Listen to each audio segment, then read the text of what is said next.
Minnesota ranks the highest per capita for being a safe haven for transgender individuals in Minnesota. And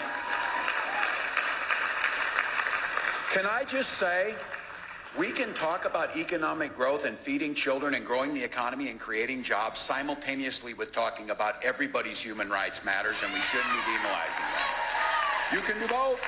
Because let's be clear, this is life-affirming and life-saving healthcare. When our children tell us who they are, it is our job as grown-ups to listen and to believe them.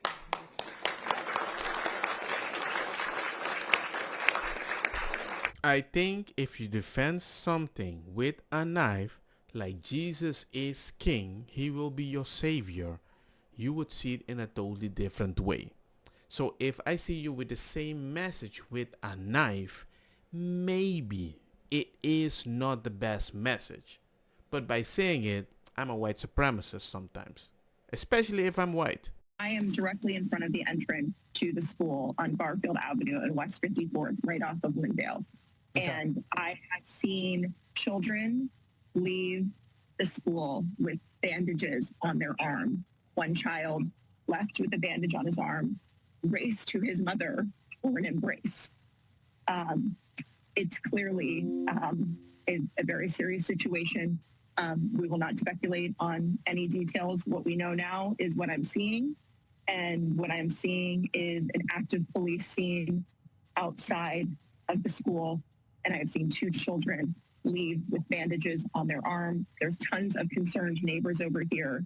I talked to one woman whose children did not go to this school, but she has a child who goes to Holy Angels. She says that this school, a lot of children go to high school at Holy Angels. It's a feeder school, and that she is just overcome with emotion seeing this happen in her neighborhood, her community, people she knows. It's a really emotional scene here for people who are looking on. I've seen very distraught looking people, potentially parents whose children attend this school. And I have seen police go in and out of the school here, again, at the entrance at West 54th and Garfield Avenue. At least a dozen ambulances blocking off the entire road. And just a very active scene and an emotional one for the parents and the families. I see surprising amount of people defending it in a way that, yeah, if it's your fault, they think they hate you so much. I'm like, really? No words that can capture the horror and the evil of this unspeakable act. A tragic and deadly start to the new school year after a shooter opened fire during a Catholic school mass in Minneapolis. This was a deliberate act of violence against innocent children and other people worshiping. The sheer cruelty and cowardice of firing into a church full of children. After the suspect, armed with a rifle, shotgun and a pistol, began firing through church windows, sending bullets and glass raining down onto elementary school children. These kids were literally praying. It was the first week of school. They were in a church. These are kids that should be learning with their friends. They should be playing on the playground. Students described the moments of terror before being reunited with their parents. I heard something like really loud, like I thought it was fireworks in the church, and then I saw the shooting, and I was like, oh my gosh, I'm so scared. Ladies and gentlemen, we know how both sides are going to defend this. The left is going to say, even if this person is a trans person, we need to address it just like another situation that just has happened. We need to actually care more about them because we might be pushing them in that direction. We are not splitting people, which might be true, but at the same time, you want more gun control. In a city that is Minnesota, I believe, and has way more gun control, but then again, somebody can still buy multiple guns if they have a clean slate. These kids did extraordinary things, but they never should have been put in that position in the first place. This was a madman. He was an all-purpose hater, by the way.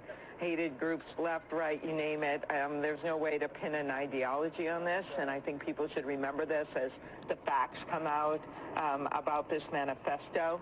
But what I learned from this, once again, is that guns, and we're a proud hunting state. There's a lot of law-abiding gun owners in Minnesota. But there's got to be more we can do. So the fact that this person supposedly at the same time as the shooting had a YouTube account with the name of that person, uploaded, timestamp at the specific time when he started shooting, it went online, you scrubbed that immediately online, people downloaded that video with the manifesto and everything, and suddenly you see the message, kill Trump, equality, and then you're telling me there is no ideology? Maybe I'm wrong, allegedly.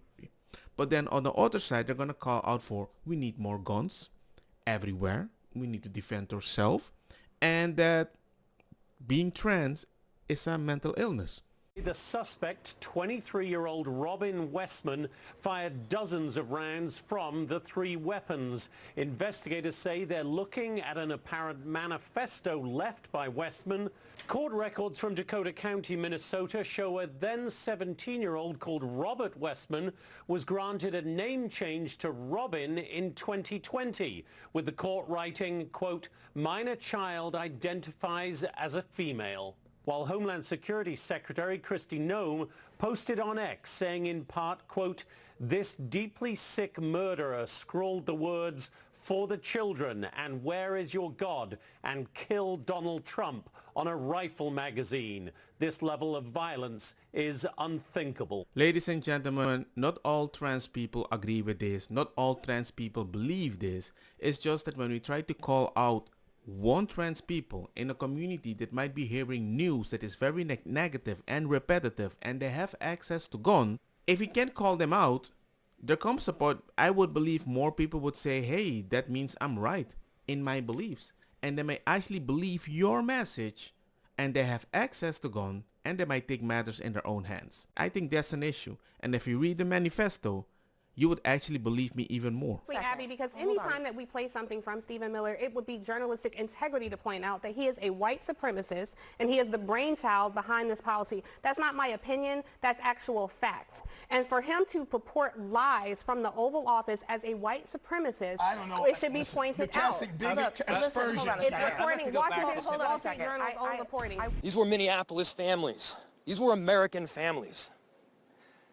And the amount of pain that they are suffering right now is extraordinary. And don't just say this is about thoughts and prayers right now. These kids were literally praying. It was the first week of school. They were in a church. As an elected official, you are on the ground with your folks and you appreciate this journey. I agree with the mayor. I'm not, the thoughts and prayers, I'm so beyond that nonsense, the lie of that. Because what we have are people who continue to stand in the way of actually doing something to stop the violence against their own kids. It is amazing to me. We watch young kids die in classrooms and now in church, and all we get are thoughts and prayers. What? I mean, he's expressing something that I know you feel and most people feel, which is a combination of sadness, but raw rage. Forget about thoughts and prayers. These kids were literally praying when they were murdered through a church window. What do you want the family to say in this situation? Not thoughts and prayer? We're going to help, every community is the same? It's not an issue of an ideology? That is what you want people to say so we can talk nicely about the people that just lost their kids? They're already Christian. Thoughts and prayer is already something they say. But the fact that they say thoughts and prayer, it's too Christian. Because this person went after Christian kids. I would have respected them way more if they just said, you know what? We need to start addressing the hatred that certain people might have for people they consider white supremacists, because not all of them think the same way, even if they disagree. And it's not the right way to go after their kids. Because now you are also responsible for the people that identify just like you. I have heard about a whole lot of hate that's being directed at our trans community. This mother. Anybody who is using this as an opportunity to villainize our trans community or any other community out there has lost their sense of common humanity. Oh, wow. We should not be operating out of a place of hate for anyone. We should be operating from a place of love for our kids. All of us. You see? I've got to be honest. Well, this is not a time. Any person that sees this is going to be like, oh, as long as you don't address this the way I want, I don't even care how this feeling started. We're going to start here at the wound. Not how I got the wound. We're just going to talk about the wound. And if you don't talk about the wound, you might be a white supremacist. So right now we don't have a clear motive to establish for why he did this at the church today. We're obviously open to every possibility. And we're hopeful that once we are able to go through the scene, all of the evidence that's collected, that we'll be able to better provide answers for our community. Yeah. Ladies and gentlemen, unless you see the video that I saw, there's no way you're going to tell me there is no evidence and you do need to do so much research. Look at this. He seems to identify or see himself as a demon in the mirror with the messages, who is this exorcist? The second line, when will this help me? And then I don't want help with the heart emoji. And then at the end, unalive yourself. Like, if you have this issue, somebody needs to talk to you. You can't hide this info with a gun, because even if you were not a protective class, anybody that sees this would be worried. Have left a series of online videos which describe an obsession with school shootings and even named other mass shooters, such as the 2012 Sandy Hook gunman, the Columbine gunman, and the man who attacked the Tree of Life Synagogue in 2018.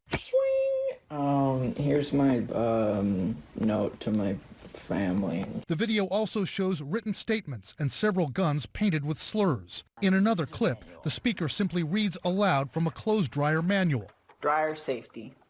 Your safety and the safety of others are very important. Police say they also found a litany of writings. We're also aware of a manifesto that the shooter had timed to be released on YouTube. This manifesto appeared to show him at the scene and included some disturbing writings. That content has since been taken down with the assistance of the FBI, and it now remains under active review by our investigators. Apparently part of the plan that the shooter seemed to illustrate in those same videos on YouTube, a photo of a slab of wood. An actual slab of wood was found at the scene, blocking a door from the outside. This will be for the emergency exit. Pop it through the hand. According to social media posts, the shooter's mother worked at the school from 2016 to 2021, and the shooter graduated from the school in 2017. The shooter, now known as 23-year-old Robin Westman, identified as a female and changed their name legally to Robin from Robert into... So now you know CNN showed what I've been claiming, but still, they don't understand the issue. What does it say to you, and what is your understanding and reporting about these 2x4s that barricaded these doors? Is this something where the gunman expected to be able to get inside and couldn't? It saved these kids, where it barricaded the doors in a way that made it more dangerous because they couldn't get out? I mean, what is your understanding of what happened here? My understanding is that those 2x4s were placed through the door handles of two separate exits where children could have fled during the shooting. The theory is, and we don't have the gunman to interview about this, but the theory is that he wanted to create containment where his victims would be trapped within that location. So he put the 2x4s on the outside of these doors to trap them in there? That's correct. And that requires some planning and forethought. The video that this person uploaded says no escape. It was meant to block the door. He talked about it as if he's going to block the door.